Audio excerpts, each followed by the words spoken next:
Mr. Chairman, we thank the Special Representative of the Secretary General and Head of the United Nations Assistance Mission in Afghanistan, Ms. Rosa Otunbayeva, for the assessments of the situation in that country she has voiced. We have listened attentively to the statement by the representative of civil society, Ms. Hanifa Girawal. We are pleased that regional representatives have also been given the floor in today's discussion. First of all, we would like to express our sincere condolences to the authorities and the people of Afghanistan in connection with the horrific earthquake in Nangarhar province on August 31st, which claimed the lives of more than 2,000 people and left 3,600 injured to varying degrees.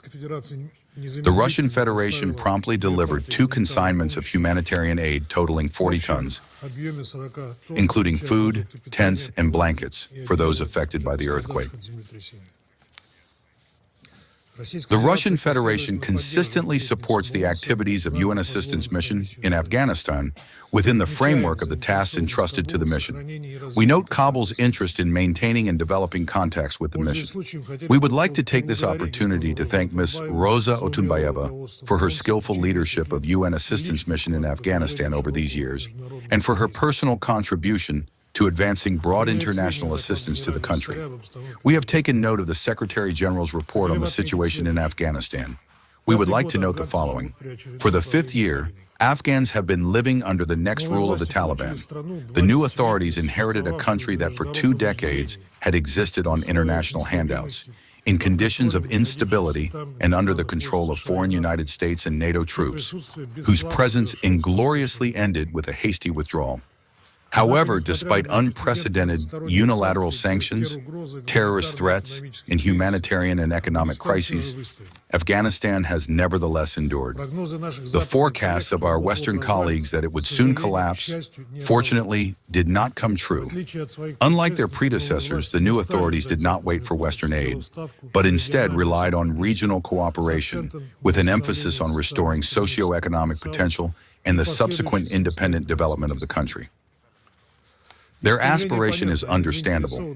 They are interested in turning Afghanistan into an independent, free, stable, and prosperous state, living in peace and cooperation with its neighbors. This goal is also reflected in the new national development strategy of the state.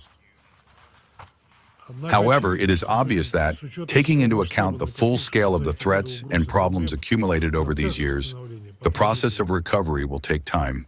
The long-suffering people of this country are in need, more than ever, of our steady and depoliticized assistance and support. This is our common task.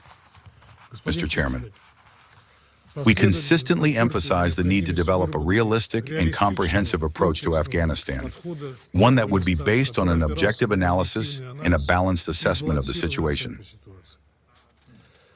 Its key components remain the same: constructive engagement by the international community itself on the Afghan issue, with full consideration of the needs of the Afghans themselves, and a rejection of double standards, as well as patient dialogue with the Taliban on all urgent problems without pressure or blackmail.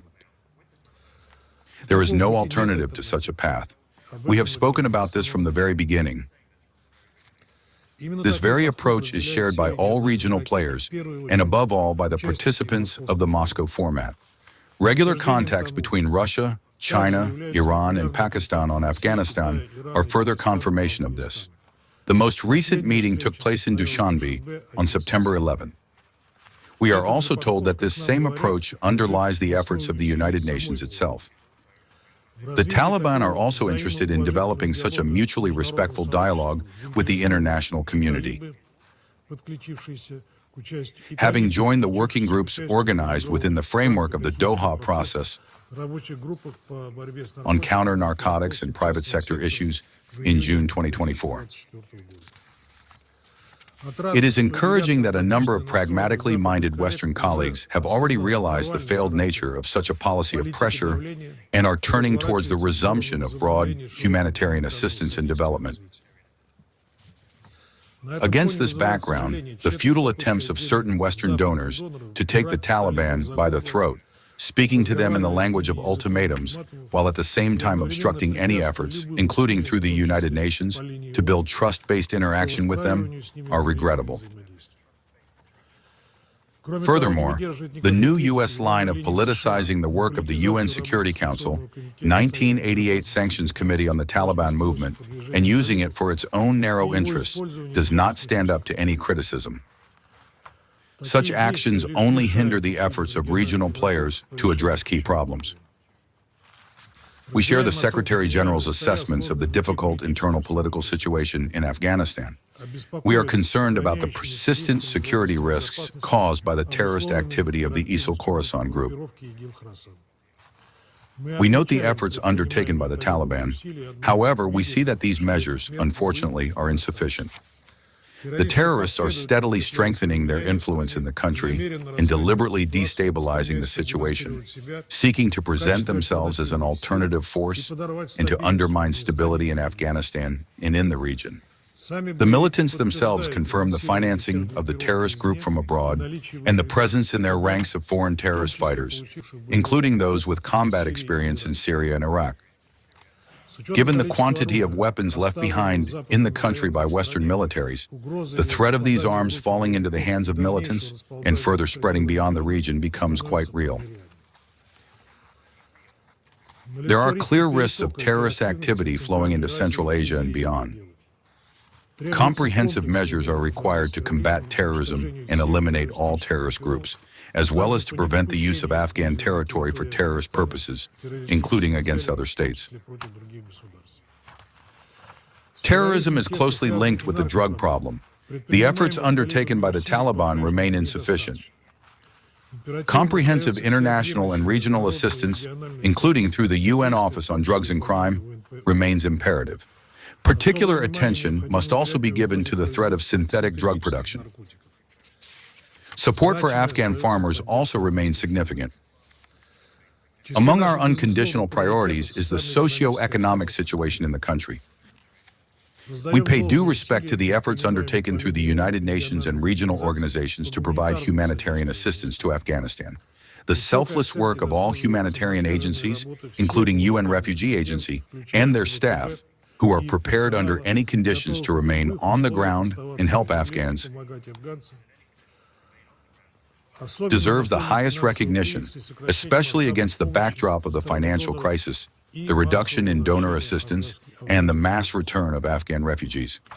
At the same time, it is regrettable that attempts by humanitarian workers to expand assistance beyond basic needs are still being blocked by a number of Western donors, who categorically reject any possibility of contributing to the country's development, including through the unfreezing of Afghan foreign assets, as well as the restoration of civilian infrastructure and the construction of roads linking provinces or cities with agricultural areas.